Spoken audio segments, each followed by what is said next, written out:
What if you could speak English with authority and inspire trust with your voice, even when you feel nervous on the inside? I know that might sound a little too good to be true right now, but I promise you it's possible. I just want you to stick with me. You and I know that when we're nervous, our voice can betray us. People can hear shakiness, hesitation, and a lack of confidence. As a result, they might make snap or quick judgments based on those first impressions, but it doesn't have to be that way. Even the most experienced public speakers feel nervous. I still feel nervous sometimes, even after more than 20 years of teaching and more than 10 years of doing videos like this. Chances are you're going to feel nervous too in job interviews, presentations, or even everyday meetings with your colleagues where you want to share an idea that is important to you. The key is this: train your voice to sound powerful. Even if your heart is racing or your palms are sweaty or your mind feels totally blank. And today we're going to walk through 4 practical techniques that will help you control your voice and speak with clarity, confidence, and authority in English. So let's start right away with something you can do now to steady your voice. I want you to work on controlling your breathing. I know that this doesn't sound super important. And right now you might be thinking, Anne-Marie, I want to learn how to make my voice sound powerful. Why are you talking about breathing? In just a moment, I will share with you the most important change that you can make in your speaking to demonstrate confidence and authority. But the truth is, how you breathe is the foundation of everything. When we're nervous, we tend to breathe fast and shallow without even realizing it. And here's what I mean. Take a look at how I'm breathing. Notice that it's very quick. It's not a long, deep breath. And I'm not breathing deeply. I'm just breathing from sort of this top part of my body here. That shallow breathing tightens our throat muscles and it reduces airflow, ultimately leading to a voice that sounds shaky or weak. And that's not all. That tension in your throat can tighten your vocal cords, resulting in a higher pitched voice. We're going to talk more about the possible consequences of a consistent, high-pitched tone in a moment. But there's one more thing about this shallow breathing. It also connects to your mental clarity. Fast, shallow breathing sends signals to your brain that there's danger, which increases panic. And that increased panic makes it hard to think clearly. So if you've ever felt like you forget everything in English when you're nervous, or like there's some kind of fog or cloud in your brain, this is why. So how exactly do you break this cycle? First, I want to remind you to relax. And I know that that is easier said than done. I also want to remind you that you're in control. You get to make decisions about what to do when you're nervous. You can decide to use techniques that are going to help you or not. So to help, what I want you to do is this. I want you to practice box breathing to lower anxiety. Anytime you're nervous, the best thing to do before you speak is this simple box breathing activity. It will allow you to reset.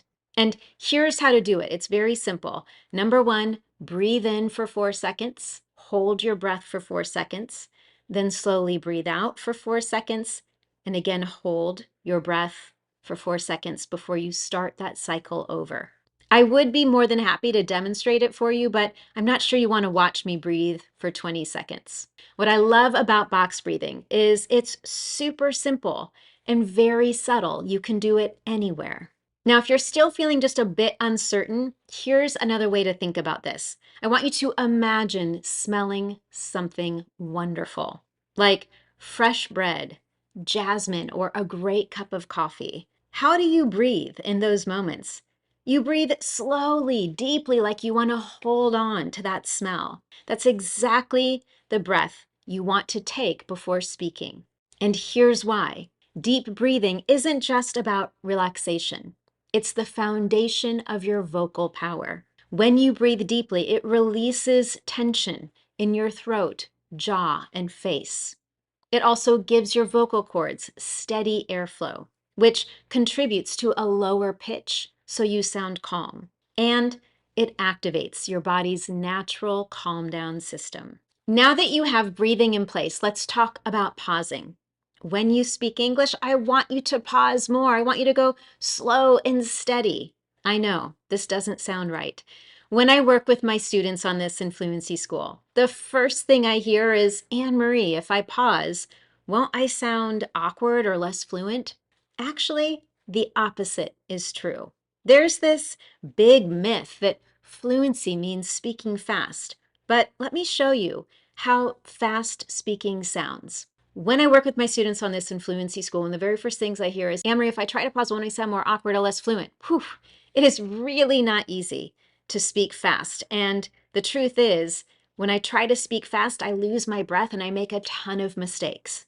On top of that, it was also probably really difficult to follow and impossible to understand. If you've ever tried to speak fast so that people wouldn't interrupt you or so that you sounded fluent, I get it. But let me ask you, did I sound calm and confident? Did I speak with authority? Did I inspire trust in that moment? Or did I sound nervous? And if I spoke like that all the time, would you be here right now? Would you trust me to help you in your English confidence and fluency? Probably not. So I want you to remember this. Pauses are not mistakes. They are a fluency strategy. When you speak too fast, you run out of breath, words blend together, and your voice sounds shaky. Pausing in the right places helps you breathe, stay calm, and keep your message clear. In fact, research from institutions such as the National Center for Voice and Speech indicates that a slower, steady pace with effective pauses is the key to clear communication. I want you to think for a moment about your favorite TED Talks, experienced news journalists, and admired podcasters. They have all learned how to slow down and pause. Now, if you would love to learn more about when to pause and how to do it right, after you're finished watching this video, I want you to check out my lesson titled How to Group Words and Pause for Natural Sounding English. That lesson is a great place to start for practicing with confidence. And if you truly want to master the ability to speak English with clarity and control, this is one of the pillars of my Fluency School program, which I offer twice a year. The next one will be coming up soon. So if you'd love to get all the details to join me, you can do that over at speakconfidentenglish.com/fluency school. And now moving on to our third technique for speaking with authority is your posture. I know it's another surprising one, but here's why this is important. Just like your breath, the way that you hold your body affects breathing, vocal strength, and clarity. And if you're not sure, I want you to try something with me right now. I want you to gently cover your mouth with your hand and then say this simple sentence, hi, my name's, and then include your name. So here's my example. Hi, my name's Anne Marie. I want you to do that and listen carefully to how your voice sounds. Do you notice that it sounds trapped, tight, and weak? That's exactly what happens when we speak with a closed posture, meaning that your body is hunched forward as mine is now. The shoulders are rounded or slouched, and everything gets tense. In these positions, your chest cannot fully expand. Your breathing is restricted, and as a result, your voice is going to sound shaky, quiet, and weak. So what happens when we feel nervous? If we're not paying attention, anxiety can signal fight or flight mode to your body. And this triggers a variety of responses, including tense muscles and defensive postures, such as those rounded shoulders and a slouched position. Again, restricting everything and tightening your voice. So what's the solution? It's easy. It's an open posture. When you open your chest, relax your shoulders and loosen your jaw. This open posture naturally amplifies your voice, enhancing vocal resonance and producing a fuller, clearer sound with no extra effort and no extra volume. Now, I want to back up for a moment and talk about a word I just used, resonance. This is when your voice vibrates and naturally fills the space without effort. And for this, I want you to imagine the sound of tapping on a crystal wine glass versus the sound of tapping on a plastic bottle. Think about that for a moment. When you tap on a crystal wine glass, the sound expands in the room. It vibrates through the room. But a tap on a plastic water bottle, it's just an empty thud. There's nothing to it. So with that in mind, here is a posture checklist for you to use before you speak, especially if you're nervous. First, I want you to stand or sit tall. Imagine there's a string pulling the top of your head to the top of the ceiling. And then relax your shoulders. Just let them drop naturally. And open your chest, giving your lungs room to breathe. Next, I want you to think about loosening your jaw and your tongue. A great way to do this is to have just a very gentle, slight smile when you're speaking. And finally, relax your face, including your eyebrows and your facial muscles. In a moment, I'm going to share with you my favorite way to practice all of this so that you can instantly see the impact of these changes. But before we get there, there's one more technique to take a look at.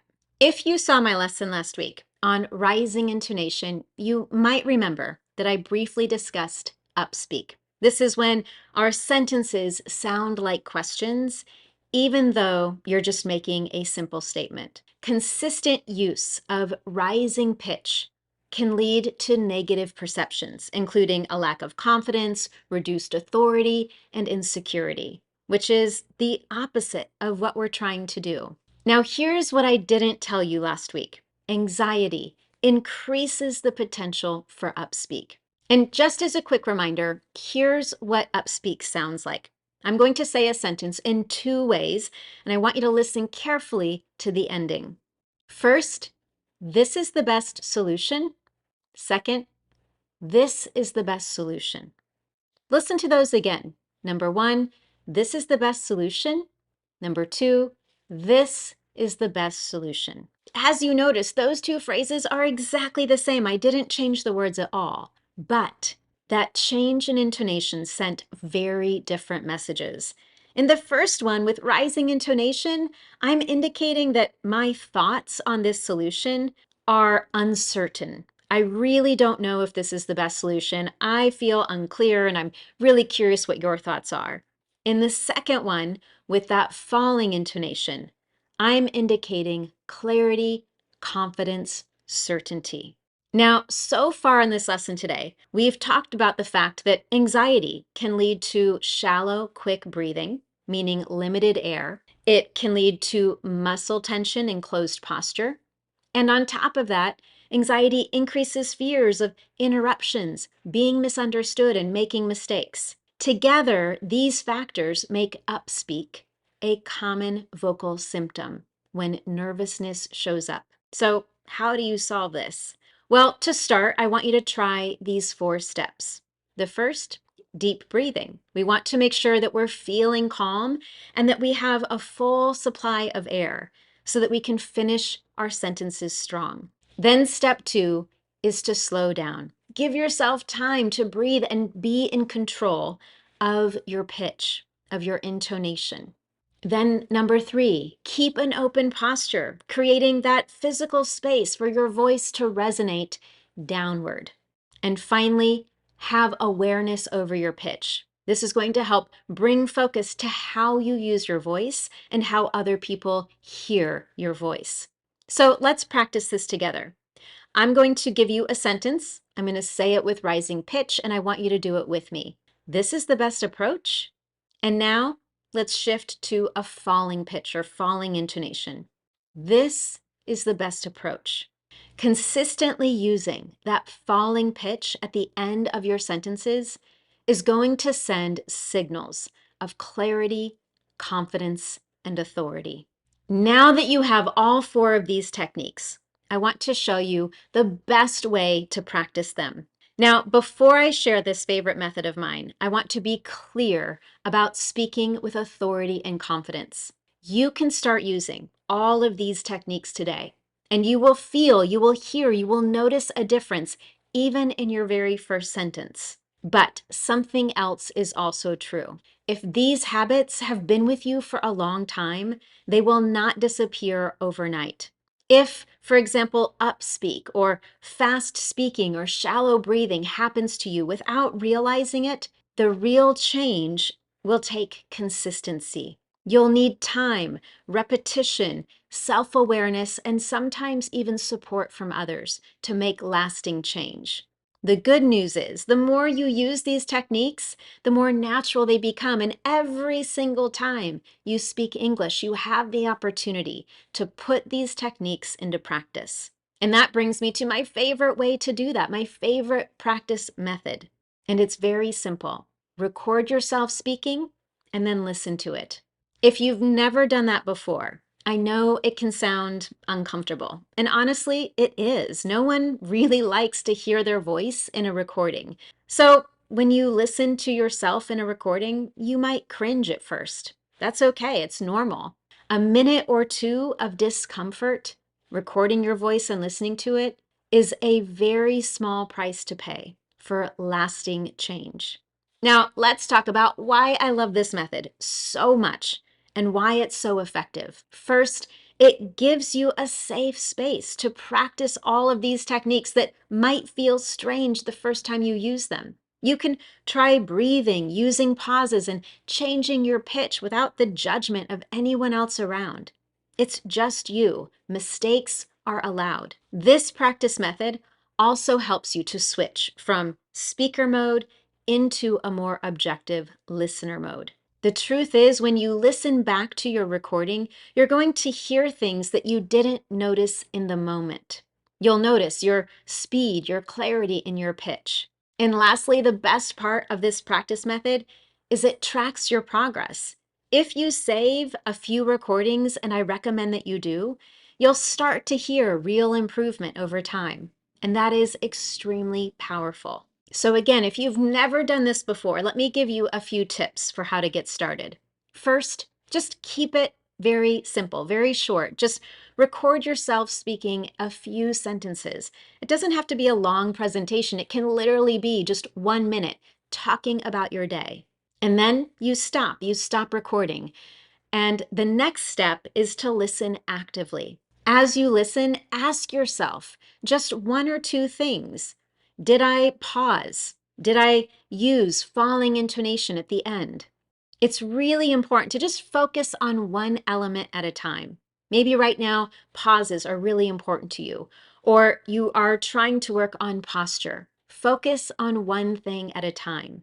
And finally, stay consistent. I want you to think about it like fitness. You build strength with regular practice, not just one long session at the gym. And the same is true for your English practice, building up the ability to speak with authority and confidence. Lastly, I want you to remember that this is not about perfection. Perfection just doesn't exist in speaking. What we're doing here is learning how to build awareness, have control, and communicate with confidence. Every time you follow this practice method, recording, listening, and then adjusting as you go, you're training your voice and you're training your brain. Now, if you're listening to this and thinking, this all makes sense, but I know these habits are going to be hard to change on my own, you're not wrong. And these are exactly the habits we retrain inside Fluency School, my in-depth speaking program that is focused on helping you speak with clarity, confidence, and freedom. Inside Fluency School, you don't just learn strategies, you practice them in real time with expert feedback and a supportive international community of other people who know exactly what it feels like to stay silent or feel stuck. Fluency School isn't about relearning grammar or memorizing a bunch of dialogues. It's about learning to speak clearly, confidently, and fluently. I have to say, one of my students, Gergana, said it best. After finishing fluency school, she said, "If I had to pick a word, it would be freedom. Now I feel free in English." And that's what fluency school is all about. Again, if you want to get all the details and learn how to join me for that, you can find them over at speakconfidentenglish.com/fluency school. And I'll leave a link in the episode notes as well. You now have 4 practical techniques that you can use to train your voice to be powerful and to inspire trust. You've learned to control your breathing so that you calm your anxiety and strengthen your voice. You've also learned to slow down and pause to project control and clarity.